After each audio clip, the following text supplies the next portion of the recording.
today we have for you some very high quality programming. Of course, yes. Ultimately, the most highest quality programming there is, Japanese cartoons. These are only for gentlemen whose tastes are of the most discerning variety. Yes, only true culture one can find from the mystical Orient. We can get in trouble for that? Oh no. I don't think we can. He said Orient. The mystical Orient. The East. The Whoa. East. Oh, jeez, man, it's the mystical East. Oh, jeez, Rick. Oh, I don't know we're if not- you could say Orient. Actually, I think we already did that bit. Yeah, we did that in the past. In the past. We gotta go back to the... I can't... It's been a long time since I watched Back to the Future. I can't remember my Doc Brown voice. Yeah. Lord L. Malloy's case Well, files. this is the protagonist seat. I'm Oh, yeah. Alex. That's Ian. Ian always jumps the gun. I always jump the gun. It's Yeah. my thing. That's his thing. It's a little internal bit. This is a podcast where we talk about anime if you're new here. But yeah, we talk about... And if you're new here, you're a little late to the game. Yeah, this is a weird starting point. Especially this particular episode, because some shit comes up later. Yeah, a lot of shit goes down. So we're just going to get right into it. Lord El Malloy case files. 2. Lord L. Malloy II case files. Yeah, Lord El Malloy II case files. Still on the train. We are still on the train. We're doing some train shit. I Yeah. saw in the description it was like, what is it? What are we at? 4 of 6? And I was Yeah. like, oh. Yeah, clearly bad woman tries to play detective this episode. Oh, you mean the lady who is shifty and constantly is just like coming up in the shadows like, nah, you guys don't know my plans. Yeah. And who has a snake who Yeah. does the snake magic. Snakes are always bad. Snakes are evil, dude. Oh, but at the beginning of the episode, Gray is in a cave with the evil rider lady, and she ends up just letting her go so they can fight again later because, you know, she's ancient Greek, so dying in battle, glory, and all that. That's kind of their thing. Doing some death battles is their deal. So if anyone is ever going... All right. We're going to lay down some facts for you. If you're ever in a death battle against an ancient Grecian hero, maybe you want to take a retreat. Don't be afraid to take the L and come back later, because they will fight you to the death. Unless you're, like, really sure you can win. Yeah, which... No. You can't. Yeah, you probably can't. Yeah. If you're listening to this podcast... No one who could Probably beat not. an ancient Greek hero would listen to this podcast. No, they're probably busy training, probably busy lifting some ornate clay jugs full of water. Yeah, but the train starts leaving, and Gray's stuck behind, and she ends up using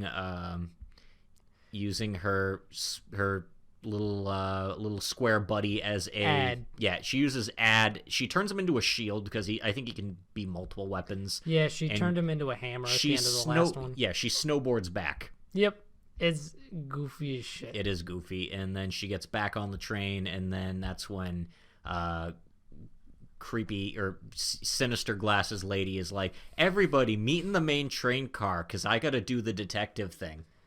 Yeah, and then we sit and we watch her do the detective thing. Yeah, she basically explains, I don't know, they get real into how this dude's mystic eyes work. Yeah, and I'm gonna be 100. I was not totally engrossed in how that dude's mystic eyes worked. No, because I already know she's just spouting BS anyway. Yeah. So she's spouting her BS. Everyone's like, huh, and like she's basically trying to blame the church guy, the church executioner, and he's like, no way, it wasn't me. And then why would the mages believe him? He's from the church. And then Waver shows up, and he's like in a wheelchair, and he's like, hold on, I call bullshit on literally all of that. And then he does the detective thing, and not just a half-assed attempt to blame someone else. Yeah, but then his mystic eyes get taken by the one of the heads of the train, for the auction, and he's all pissed off because he's like, if I had my mystic eyes, I could prove my innocence. But now I don't have them. The plot steps in once again. You'd think they'd give them, like, if you were showing up to this to auction off your eyes, they'd have, like, a set of just regular eyes to put in for you. Yeah. Instead, just, I'm here to give up my eyes and then just not have eyes. I mean, to be honest, it answered a question I've had for the last few episodes is like, all right, so he wants to get rid of his mystic eyes. What happens then? Like, is just, well... Now I know. He just doesn't have eyes. Yeah, I thought they would have swapped them out. Yeah, but I guess not. I guess they don't give any shits. Yeah. So, like, how many times do you think that's happened? Where they just take someone else's eyes and they're like, what the well, what do I do now? Guess you didn't think that one out too far, did you, bud? Yeah. But Luvia and...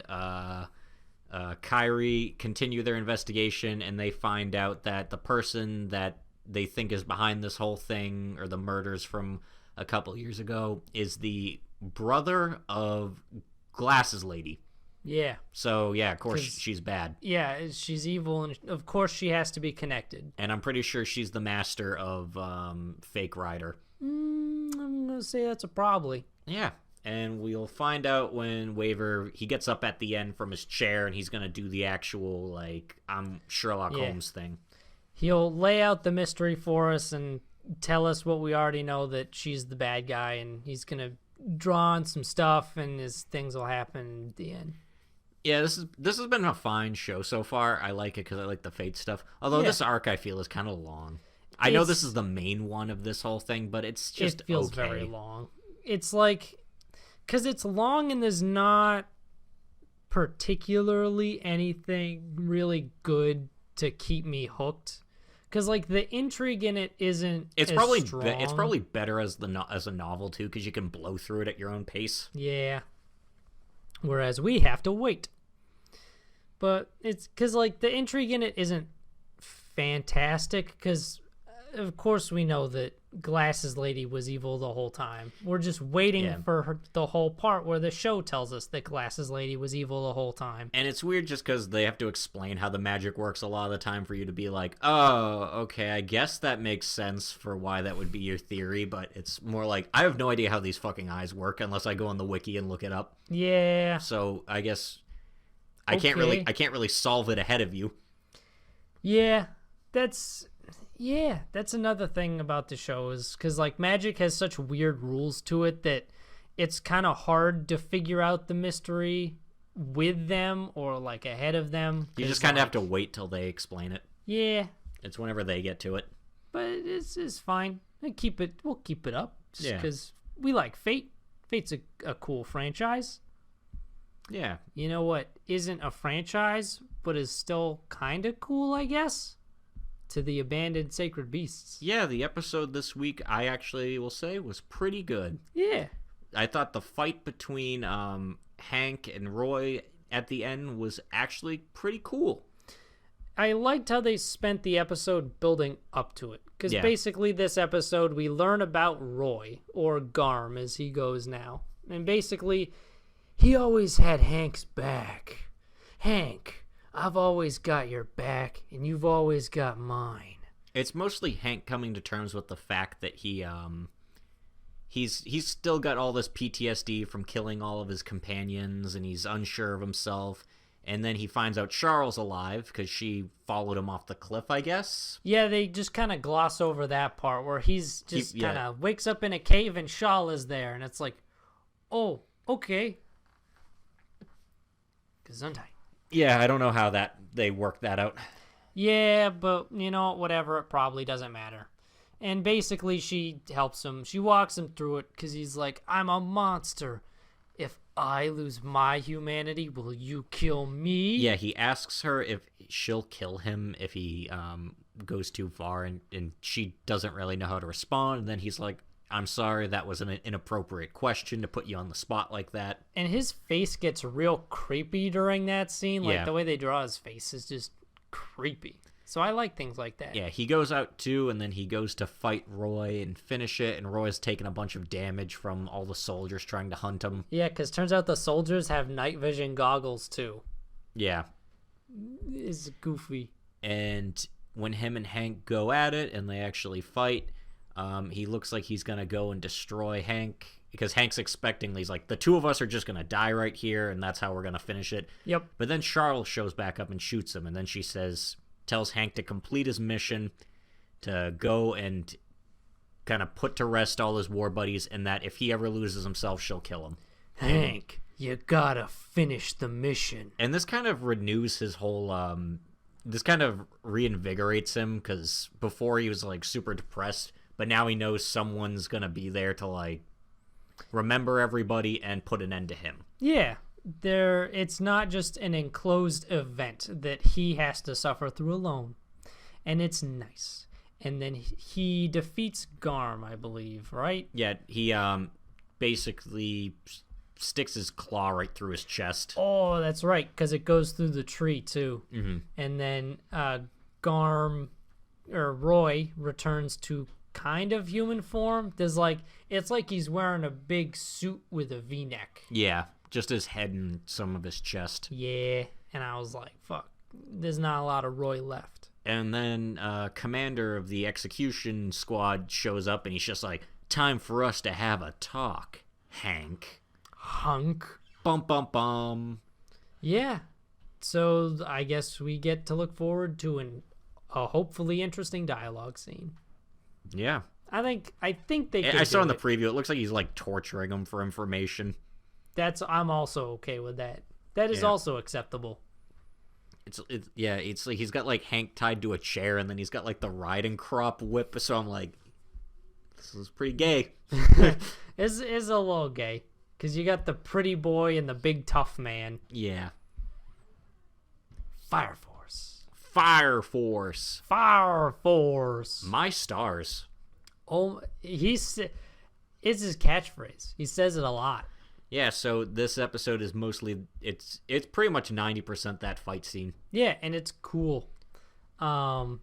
Basically, fire punches versus fire kicks. Yeah, and our main boy comes up with more stupid, overly complicated hero names, like keep you from backsliding to evil man, and I don't know, stop you. I think the other one is stop you from turning more people into infernals, man. Yeah, it was dumb. Yeah, it's always dumb, and I like it. Because it's like a goofy, stupid thing that he probably thinks is cool, and I think it's an interesting character trait that they're including through writing. Oh, and Tamaki's lewdness doesn't stop either, because he gets like punched, knocked back, and like flies right into her chest. Yep, and he also accidentally like grabs her skirt. Oh yeah, he walks off with her skirt, and then all of her clothes get burned. Yeah, how'd it get burned? How'd it get burned? How'd it get burned? How'd it get burned? How'd it get burned? How'd it get burned? Man, if only Nicolas Cage was in this show. Yeah, have him on the podcast. I've never watched any of these anime, but Nicolas Cage doesn't have to actually watch anything. We just keep him on so he can banter off of how we describe the shows. I'd say we got a winning formula right there. Yeah. He'll do anything too for work. He will. If you pay Nicolas Cage, he will do literally anything. He did like Nicolas Cage will do anything if you pay him. Anything. Who else said that this week? Someone said, I feel like I remember it was this week, where someone was like, listen, I'll do anything you want for money. And that might have not even been one of the shows we watched. I have no idea what you're talking about. I think that might have been something I watched in my own time. Oh no, I'm actually a degenerate weeb. That might have just been you. No, it wasn't, because I remember I was watching something. Maybe it was me while I was watching something. Yeah, because, little heads up, we watch more shows than just what are on this list. Yeah. Like Symphogear. Season 5 is the final season, but that's a sequel. Yeah, but it's a sequel of the final. It's a sequel of the next to final season. Yeah. Get it? Get it? Yeah. But yeah, they fight this episode, and of course he wins. He wins. And as he gets... He does the shonen protagonist thing, too, where he uses his mind to leverage his own powers to an advantage. And it looks like he's not going to give up the bad guy when he gets frozen by Frozen Dude. Yep. He actually starts burning himself with his fire, too, which is pretty crazy. Yeah, and then he's like, dude, stop. He's like, the more you heat up, the faster you're going to freeze. And then he heats up more, because he's like, I just gotta flash heat it. And it's like, no, that's not... It's not actual ice, it's anti-fire. It's the it doesn't, and then he just freezes into an icicle and it doesn't matter anymore. And then they're like, all right, well, we'll take him back and interrogate him back at the base. And then, boom, a sniper shot goes right through his chest while he's encased in ice. Yep, and it's pretty cool. And everyone's like, sniper, get down, gotta get down, get to cover. And they just have Shinra kick up a bunch of dust so they can't see. And then Tamaki use her tails to reach to where the sniper is. And Shinra actually, like, looks through a window to get their position. So those two aren't very good snipers, because they're not looking at any of the other windows. Yeah, you'd think, oh, someone's head popped up, just shoot him. Yeah, but I guess they were super laser focused on that one entrance, so they didn't notice. And then they're like, well, they know our position, so let's leave. Let's leave slowly. Yeah, they just kind of walk away. Okay. And then they go back to base, and Shinra's recaps kind of what happens after. He's like, yeah, because of all that stuff that happened with the first, we had to end our training camp early, and now everything's back to normal. We're back at base. Arthur got lost. Yep. So everything's pretty good here. Arthur's missing. I'm get to chill out back at base with Captain and Maki and all the people that I missed. And everything's the same. Oh, wait a second. Tamaki's here. Oh, and then Tamaki shows up. Yeah, because I guess her punishment for being part of that whole thing, helping Captain Rekka, is she has to work with the 8th for now. She's on, suspension with them. Go work with the 8th, who are also investigating these people. Goodbye. Whatever. I mean, we knew that she had to join the party at some point. Yeah. So. Yeah. And yeah, Arthur is just... He's just gone. Yeah, I think there's a scene at the end of the credits where he's walking in, this, desolate wasteland with, a hood on. Arthur, what the fuck? Although we have established that Arthur is a total brain-dead moron. Yeah. Because this is the man who was losing a fight until he realized he was swinging his sword with his offhand. That blew my mind, where I'm like, okay, I knew he was, dumb, but that's next level. I didn't think that was an actual thing until it just was, and I was like, he's just a complete moron. This guy is a fucking idiot, I guess. You know who's not a fucking idiot? Senku. Senku's a freaking genius playing 4D chess. Yeah, so they made the electricity or the light in this one at the end of the last one, and Gen gets the shit beat out of him. Gen almost gets murdered. Yeah, if the only reason he doesn't is because he covered himself in packs full of fake blood. Because that dude from the last episode who's a big asshole, who's like, oh, I'm going to beat up the sorcerer because I'm a huge asshole. And we find out he's even more of an asshole this episode. Yeah, this was a lot of backstory. Yeah, this guy, I guess, is a huge scumbag. So he went and tried to murder Gen because he thought Gen was the sorcerer that was with Kohaku. But unfortunately... Which is apparently all he needed to see was blood to stop thrusting his spear. He was just like, oh, yep, I don't need to stab all the way through. Yeah, the spear barely goes into him, which made me wonder... Which actually had me thinking, oh, he's not dead. Yeah. Because it barely stabbed him. But he still got the shit kicked out of him, so he is now... he's in rough shape. Yeah, so they bring him inside Chrome's... hut, and they have him resting in there, and they apply some with the herbal medicines. Yeah, and he's sleeping in there, and Kohaku explains about the Soika, I forget her name, the melon girl. Melon Melon, she goes and investigates and finds out it was that guy, and he's very open about like the things he's going to do. He's just like, yeah, after I take out her sorcerer, I'll win, and then after I'll be the next, I'll marry Kohaku's sister. I think her name's Rui. Yeah. I'll marry Rui, and then she'll kick it, and then I'll be the new chief. And his lackey the whole time was like, yeah, you do it, boss. Yeah, and apparently Kohaku's not surprised by this because that's why she kicked the shit out of him years ago, or like a year ago, because I guess they have this, because they're tribal, so they have a dumb thing with, all right, the next chief has to win a big fight. Everyone fights. Yeah, everyone fights, and the person who wins marries Rui and becomes the next in line to be chief. And Kohaku heard that this guy was an asshole because he basically just said his plan out loud in front of people. Literally in the center of the ring, in the crowd. And then, yeah, and she's the only one that somehow heard it, so she gets in, beats the crap out of him, and wins, but obviously she's Rui's sister, so she just kind of ruined the whole thing, so that's why her dad hates her. I do like how one of the guards, I think it's Ginro, the little weedy blonde kid. Yeah, he puts on his Yuri goggles. Yeah, he's like, oh, does that mean Kohaku's gonna marry Rui? But they're sisters. Ooh. And they're like, no, that's not what that means at all. But then they Shut realize up, idiot.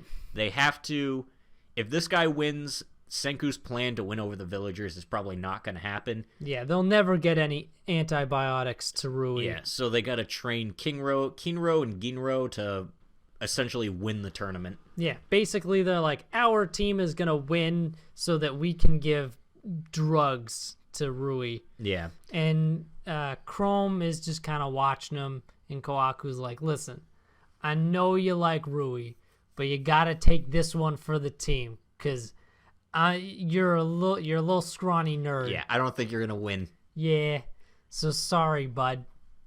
And he's like, you know what? That's okay. As long as I fix Rui, I'm good with that. And Gen, at the middle of the night, seems to be saying something, and you don't get to hear the audio, but like he whispers something to Senku, and then Senku says something, and the next day they're like, literally, the next scene, they explain it. Yeah, I don't know why like, Gen's gone. And they're like, you think he ran back to tell Tsukasa? And she's like, we have to go stop him. And Senku's like, nah, let him go. It's fine. He's like, he joined the Kingdom of Science when he saw the light bulb. He knew which team he was on. Yep. And Gen runs all the way back to Tsukasa, who has now a whole group of just meaty buff dudes. They look like the Mad Max warriors that Killer Queen has in Mao-sama. He revived the worst looking people. Yeah, there is one woman among them, and she just is the scariest looking woman I've ever seen. Yeah, and he runs back and he tells Tsukasa, he's like, yep, Senku's definitely dead, completely and totally dead. I got in a scuffle with the villagers, but he is gone. He is GG no Ri. And he's probably going to get fucked over in the future when he finds out that he is not, in fact, dead. Yeah. But you know what? But yeah, and it turns out he did all of this because Senku promised he will make him a cola. Cola. This dude really just wants a soda. Dude just wants a bottle of Coke. He just wants some Coca-Cola. And Senku's going to make it for him. Yep. We're doing pretty good. We're doing pretty good. 20 minutes in, and we've already got through 4 shows. Yeah. This is a new record. Demon Girl Next Door. Keep the train rolling. Machikaido Mozuku. I finally know Orange Girl's name, Mikan. Mikan. Yeah. So the first part of this episode is, I believe the first part is Shamiko and Mikan go to the movies. Yep, because Mikan is basically like, I want to go see a scary movie so I can try and annul myself. Her power is whenever she feels uneasy, she starts creating bad luck for the people around her. It's her Reaper's curse. Yeah. So they go to the movie thinking, all right, it's good training. It's scary, so you know what? Just keep your shit together during a movie. Yeah, and Shamiko's nervous about it too, but she goes anyway, and Mikan falls asleep almost instantly. She doesn't fall asleep. Mikan gets Oh so yeah, she nervous holds her about breath trying to like hold in her power, which causes her to pass out. exactly. So she misses basically the whole movie. But Shamiko watches it, and apparently she ends up rooting for like all the monsters, like the zombies and stuff. Yeah. And she's just like, they just try so hard against the overwhelming power of the protagonists. because she basically she relates. She relates to the bad guys. And the protagonists are very obviously analogs for Daryl And Rick from The Walking, Dead. It's kind of funny. I knew as soon as I saw him, like, one guy looks like a sheriff and the other guy has a vest. crossbow. So I'm like, it's I don't even watch The Walking Dead, and I know it's a Walking Dead reference. It's very good. It made me very happy. And Japanese people are probably a lot more aware of Norman Reedus thanks to Norman Reedus and the Funky Fetus coming out. Exactly. The next Kojima game. Yeah, Norman Reedus and the Funky Fetus. But this episode also Hold right contributes... stick to win. Okay, I actually read an article today that was like, yeah, there's going to be a very easy there's mode a very easy for mode. people who like movies. And I was like, Hold right stick to win. Guys, come on, you got to stop. I can't protect... Kojima, I can't protect you if you keep doing this. Kojima just wants to make movies. Kojima doesn't want to make video games. He Yeah. wants to make movies with interactive movies. And he's working with actors and one of my favorite filmmakers of all time, Guillermo del Toro. Dude is just setting himself up for film. Yeah. But this episode also contributes to our long streak of the greatest movie posters of all time, because I made sure to look. There is one in the background that is Sushi Shark versus Demon Shark, and it made me very happy because one of them... My money's on Demon Shark. I mean, Sushi Shark is just a green shark that is strapped to a lot of rice. It's very dumb, but it makes me very happy. I feel like that puts it at a disadvantage in a fight. I'd say that puts it at an objective disadvantage, but you know what? I'm rooting for him. Oh, and after they leave, Momo shows up, and she's wearing all the stuff from, like, the little kids movie. There's a kids mascot movie. Oh, yeah, because Shamiko's like, hey, Mikan, we should go see this movie sometime. Yeah, because, just hanging out like buddies. And then Momo shows up, and she's wearing the kitty mascot hat and stuff and just all this stuff. And she's like, I didn't know you were such a big fan. And she's like, well, it's not like I really love the character or anything, but I just feel an overwhelming financial need to support her. She only has 80 followers, so I need to do what I can to support a local mascot. I also like at first how they think it's part of Mikan's curse. They're like, oh no, it got you. And she's like, no, I chose to dress like this. Oh. But then Momo gets a little upset because she realizes, oh, you guys are hanging out without me? Yeah, I guess that makes sense. I basically have been forcing you to do nonstop training, so I guess you probably don't want me around. Yeah, you don't want me around. It's fine, though. That's super cool. And they're like, no, see, we didn't mean it like that, Momo. But Momo has the dead eyes of a betrayed friend. And then for some reason, they all go back to Momo's house and just kind of hang out for a little bit, as Momo is very sad. But then Shamiko, the Momo's curse kicks in and breaks the popcorn maker. And I like how the narrator actually says that Momo, or Mikan. Shamiko, she cleans up all the popcorn off the floor and eats it for a couple weeks because she takes it home. Yeah, and Mikan offers to pay for the machine or something. Yeah.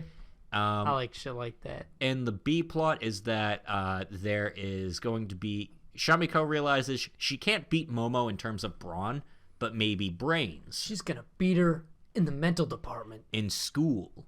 So she challenges her to basically do better than her on their final exams coming up.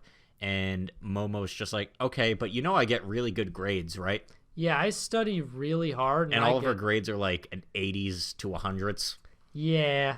And Shamiko's like highest grades from like her midterms, I guess, were like a 75. It was world history with a 75. So they agree, and that's Momo's worst one, I guess. So they agree that's the handicap where they'll both compete in that one. Yep. And Momo drops mad shade. She's in the locker room. She's like, Shamiko, I don't like to lose. Yeah. Or she's like, well, because Shamiko's plan is to cheat using Lilith, because Lilith was actually around in ancient Mesopotamia. So she's like, yeah, I know all these people. Yeah, it's pretty good. And so she's going to keep her in her...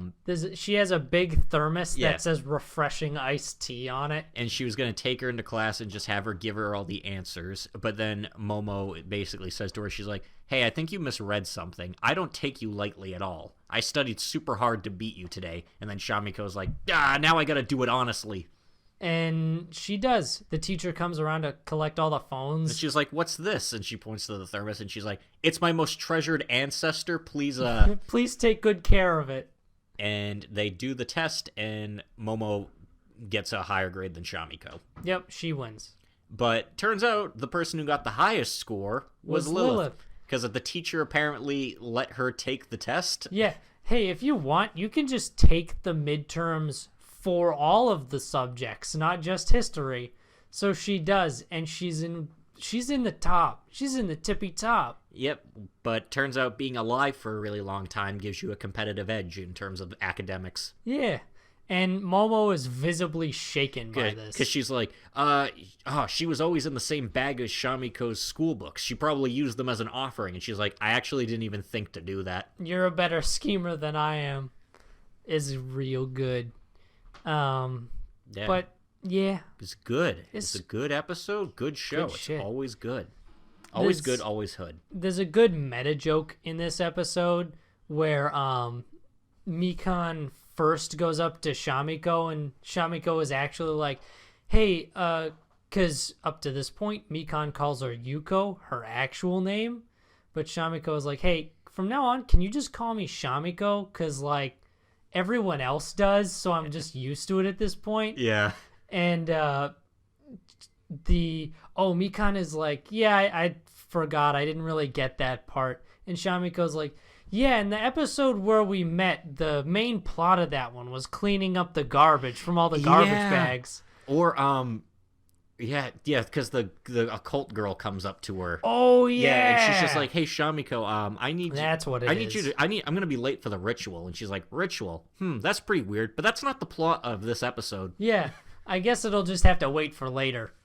And you know what? I think we're going to get that later. I love how meta they are. It's so meta, it's amazing. Like, all of the meta jokes make me smile. I love it. Another show that makes me smile every time, Mao-sama. Mao-sama retry. We get to watch a very thick woman bathe. Yeah. That's the episode. Not a lot happens this episode. No, basically... We get to see Shrimp Fly Butterfly. That name. It's the names in this show are so good. There was a town called Yahoo.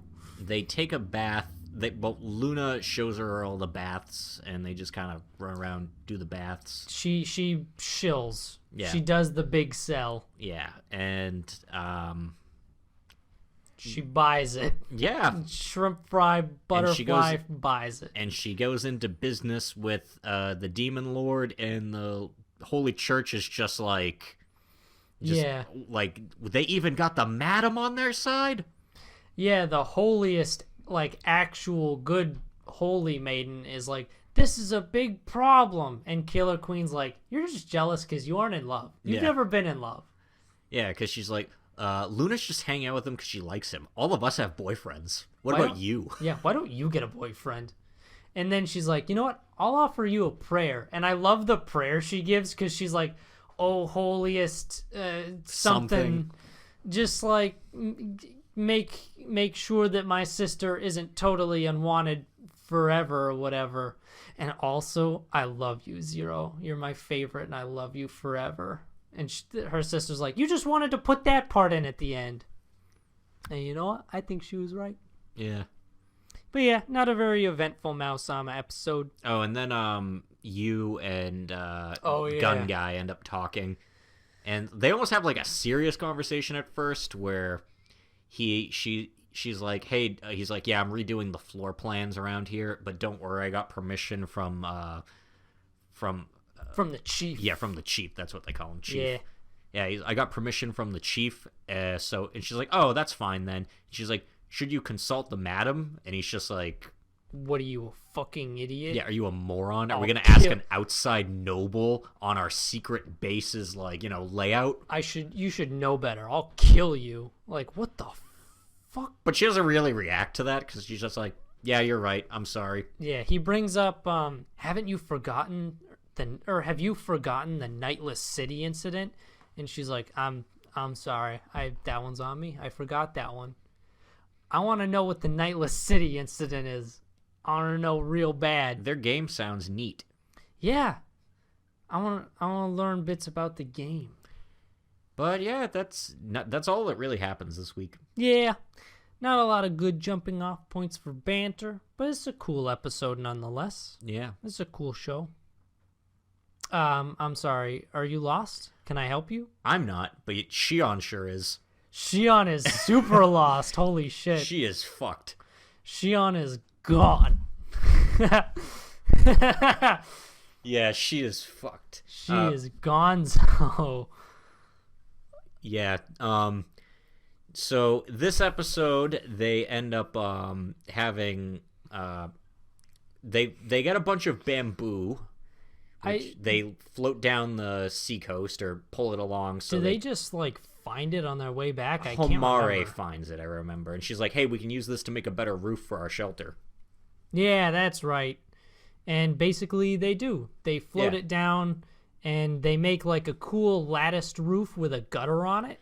Oh, and one of the big things is that they find a bunch of bees, and Homare knows because there's a beehive. Bees. That means another. This is somehow, a Nicolas Cage episode. This is a Nicolas Cage episode. The bees, they're in my eyes. They're in my eyes. The bees are in my eyes. Oh my god! Help me! The bees. I guess that's gonna be this episode's title is "What's Up with Nicolas Cage." Yeah, Nicolas Cage edition. Yeah.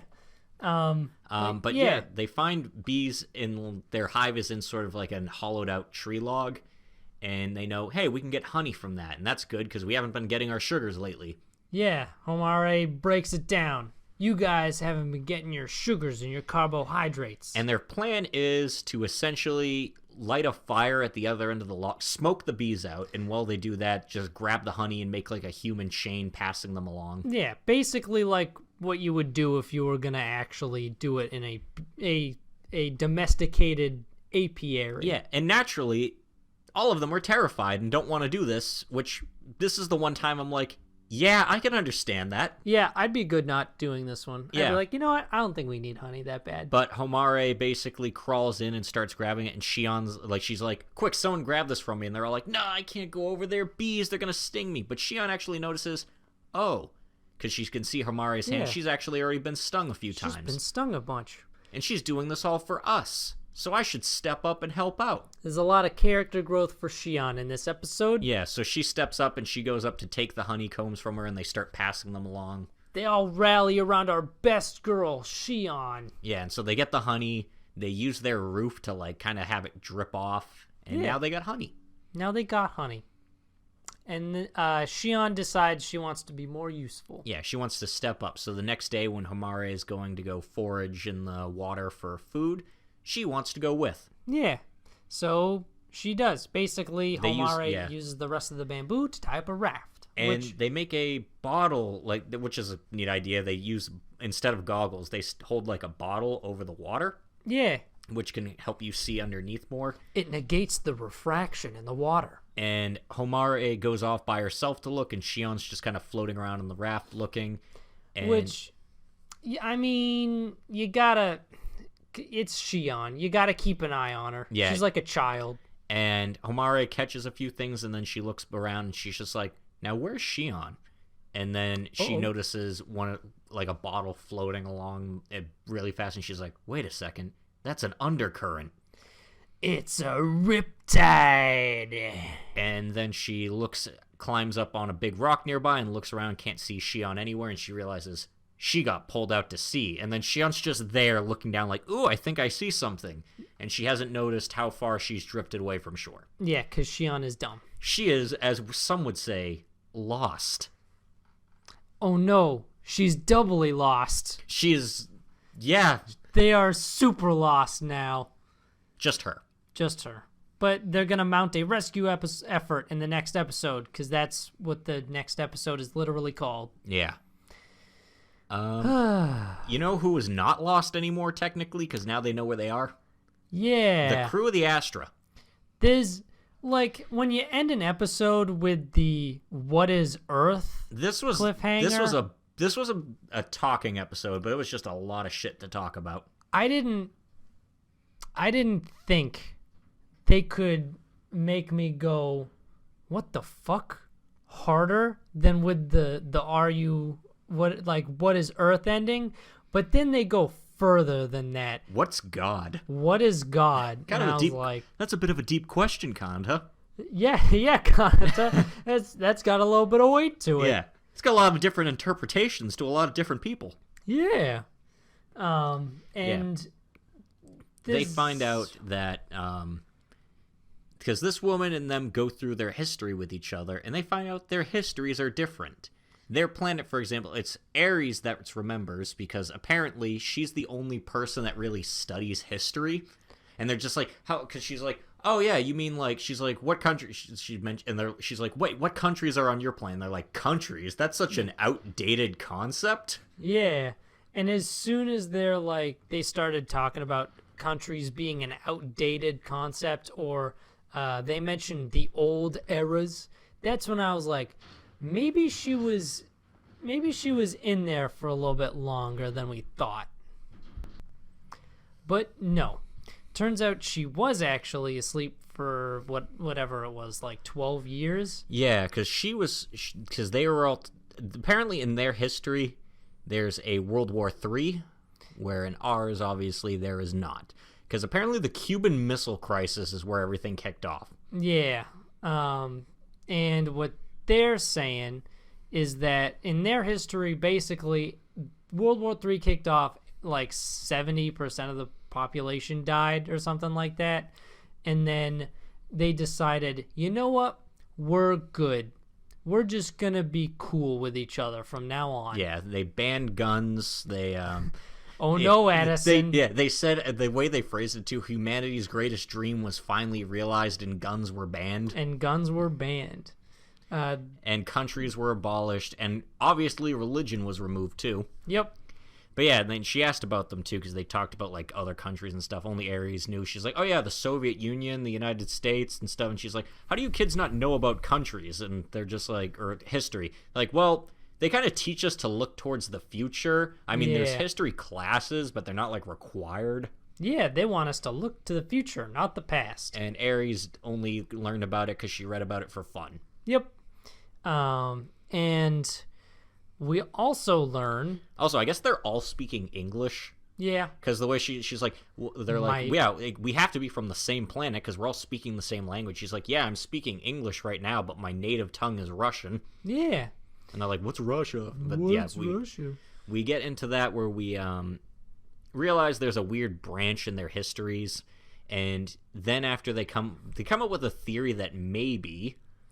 Basically, they knew there was a plan to colonize other planets. That was her whole thing, because their timeline, an asteroid was supposed to hit the Earth. Yes. So what humanity did was they pulled an interstellar. Yeah, they did wormholes to find other planets. That movie I hate. They sent a bunch of people through different wormholes, and now that explains the whole orbs of light thing that sucked them through. Yep. Wormholes. Portable wormholes.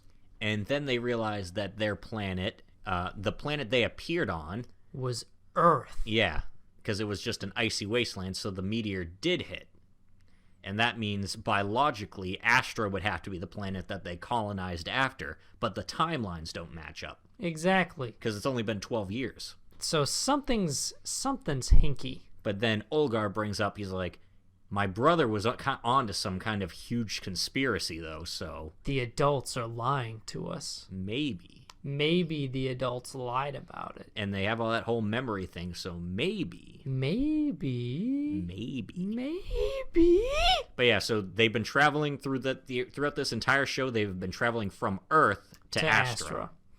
And we learn who the traitor is. Yeah, so while Kanata's going out exploring on this planet they're on for food, the orb attacks him again. Yep. And he's able to escape, and then he realizes... Oh, yeah, he goes to Ares' room one night, and he's just like... She's like, well, what are you doing here? It's after curfew hours, and he's just like... I don't need that long. Yeah, he's like, listen, I don't need... He's like, I need to come in right now. And she's just like, well, no, you can't. Well, I mean, yes, but no. I mean, I'm not ready for this. He's like, please, it'll be really fast. You shouldn't say things like that. Yeah. But then he's like, he's like, we're just going to talk. And she's like, we're just going to talk. He's like, I just need to talk to you. And then they go in and it doesn't show what happened. But then he shows him later and he's talking with Charse and Zach. And he's like, guys, I know who the traitor is. And in this scene, I knew who it was too. Yeah. I mean, at this point, because he was like, guys, the traitor's Olgar.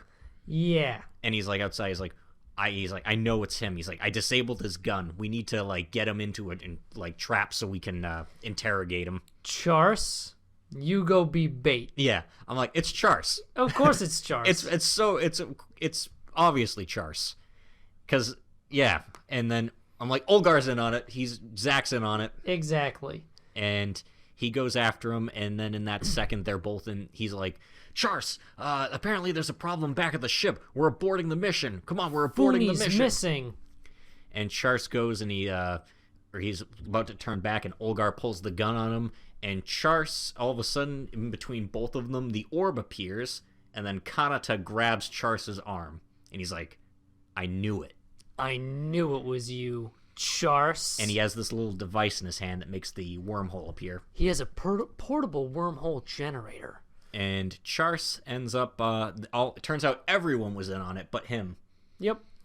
And he goes, how'd you know it was me? And he's like, the last person to go through basically, the person who used the orb would have to be the last one in. Just to make sure everyone got sucked in. And he's like, well, how would you remember in all that chaos? And he's like... You don't have a photographic memory. And that's what he wanted to go talk to Ares about. Because she does, and she remembers that Charse was the one at the end. He was the last one in.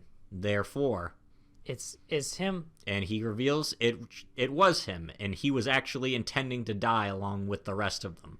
I like this reveal because Kanata calls him out on it, and Charse he just basically gives it up almost instantly. Like, yep, you got me. And they're like, why'd you do it? And he's like, Ares is actually like, just fight. I don't want to believe it's you, Charse. Just fight up a little bit, and we'll believe you. And they asked him why he did it, and he explains.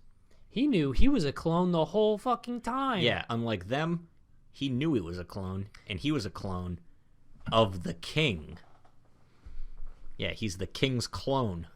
Yeah, of that one place that's not a country, but is still a kingdom. I don't understand how that works. Yeah. There's not enough nobles to even justify doing that if we had to, like, switch planets. Exactly. It's like, we got to make sure the British royal family gets their own special spot. Okay. Sure, dude, whatever. Yeah. But, yeah, that's that. Yeah. It's...